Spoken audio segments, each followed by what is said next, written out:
Hello, good morning students. Class 8th SST. As you know very well, in SST we are describing chapter number 3rd in geography. Chapter number 3rd water resources. Water resources के बारे में हम जो इसके objectives हैं इस chapter के last video में हम डिस्कस कर चुके थे।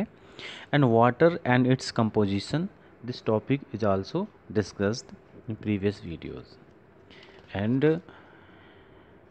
Problems of the availability of water, पानी की उपलब्धता से जुड़ी हुई जो समस्याएं हैं उसके बारे में हमने लास्ट वीडियो में डिस्कस किया था। जैसे अनइवन डिस्ट्रीब्यूशन, जो पानी का डिस्ट्रीब्यूशन है वो एक जैसा नहीं है, कहीं पर ज़्यादा है कहीं पर कम है। जो बारिश है वो भी एक जैसी नहीं होती, कहीं पर भारी बारिश होती है कहीं पर सूखा पड़ जाता है। एंड क्लाइमेटिक चेंज मतलब जो हमारी जलवायु है उसका भी परिवर्तन हमारी problems of availability of water पर इफ़ेक्ट डालता है।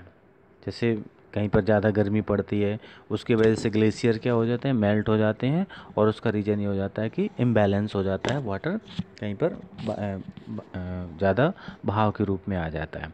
फिर चेंजिंग कंजप्शन पैटर्न्स, फिर इफ़िशिएंट यूजेस, राइजिंग पॉपुलेशन, बढ़ती हुई समस्या भी हमारे लिए पानी की अवेलेबिलिटी पर एक प्रॉब्लम बनी हुई है। इसके बाद था अर्बनाइजेशन एंड इंडस्ट्रियलाइजेशन, यानी औद्योगिकीकरण और शहरीकरण। ये दोनों एक ही सिक्के के पहलू की तरह होते हैं। जहाँ औद्योगिकरण होता है वहाँ शहरीकरण हो जाता है, जहाँ शहरीकरण होता है वहाँ औद्योगिकरण हो जाता है। तो ये भी हमारे वाटर की जो अवेलेबिलिटी ऑफ वाटर्स है उस पर ये प्रभाव डालते हैं। And water pollution.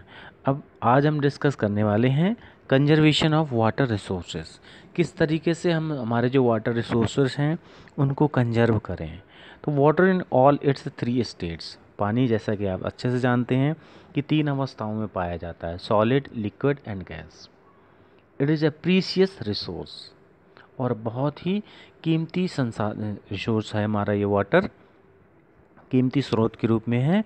We can simply conserve this precious resource by utilising its judiciously. We can simply conserve, बड़ी आसानी से हम इसको कंजर्व कर सकते हैं। इस कीमती रिसोर्स को बड़ी आसानी से हम कंजर्व कर सकते हैं, बड़ी आसानी से इसको हम बचा सकते हैं। कैसे? बाय यूटिलाइजिंग इट्स जूडिशियसली, इसका इस्तेमाल बड़ी न्यायिक तरीके से, इट मीन्स सही इस्तेमाल करके। न्यायिक तरीका मतलब सही तरीके से इस्तेमाल करके हम पानी को बचा सकते हैं। ऐसा तो है नहीं कि पानी का हम इस्तेमाल ही ना करें तो पानी बचा लें, ऐसा तो भी पॉसिबल नहीं है, इसे यूज भी करना पड़ेगा। लेकिन अगर हम इसको सही इस्तेमाल करें, गलत इस्तेमाल ना करें, तो हमारा पानी बच सकता है। It we can simply conserve this precious resources by utilizing ingeniously. It is a renewable resources. अच्छे से जानते हैं आप कि वाटर कैसा रिसोर्सेज है, रिन्यूएबल। इट मीन्स इसको दोबारा से प्राप्त किया जा सकता है। To conserve water and to improve its quality, पानी को कंजर्व करना है और इसकी क्वालिटी को क्या करना है, बढ़ाना है। The following lesser expensive methods can be practised. अब यहाँ पर कुछ मेथड दिए गए हैं जिससे हम वाटर को कंजर्व कर सकते हैं और उसकी क्वालिटी को बढ़ा सकते हैं। Recycling, waste water can be purified and reused by the process of recycling. Recycling एक ऐसी प्रोसेस है जिसमें हम वेस्ट वाटर को प्यूरिफाई करके उसको दोबारा से इस्तेमाल में ला सकते हैं इस रिसाइकलिंग प्रोसेस के तहत।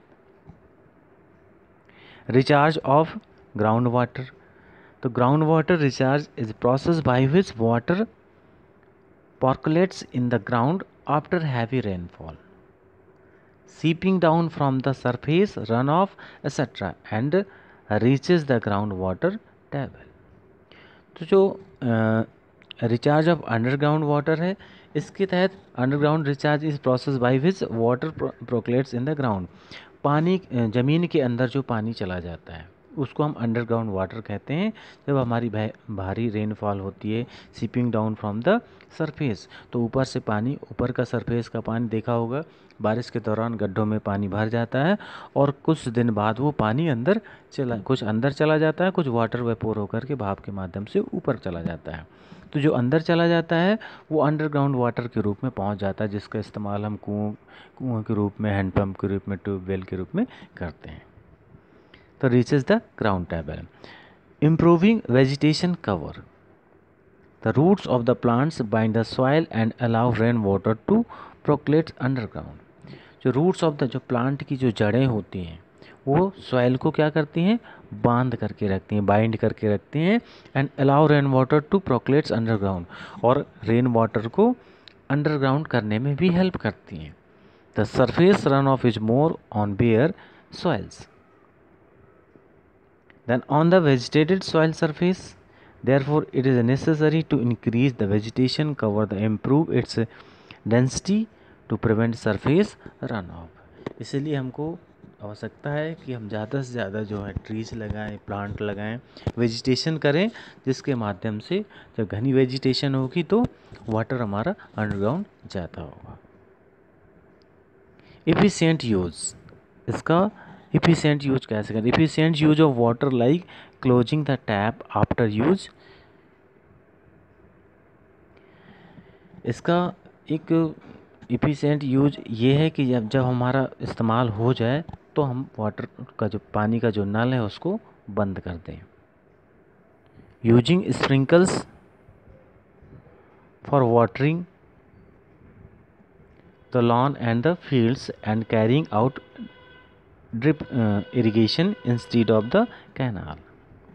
यूजिंग स्प्रिंकल्स का यूज करें। वाटरिंग द, जब हम लॉन को वाटरिंग कर रहे हों या खेतों में वाटरिंग कर रहे हैं, सिंचाई कर रहे हैं, उसके दौरान हम स्प्रिंकल्स का यूज करें। Sprinkles as you know very well, sprinkle चारों तरफ से जो पानी फेंकता है फव्वारे की तरह का होता है। तो कैरिंग आउट ड्रिप इरिगेशन पद्धति का इस्तेमाल करें इंस्टीड ऑफ कैनाल के अपेक्षा। कैनाल में मतलब सीधे पानी खेतों में छोड़ दिया जाता है। एंड वेल इरिगेशन, और कुओं के माध्यम से भी इसी तरह किया जाता है। Need to be the popularised. Rain water harvesting के बारे में इसमें दिया गया है, तो you have to study about rain water harvesting.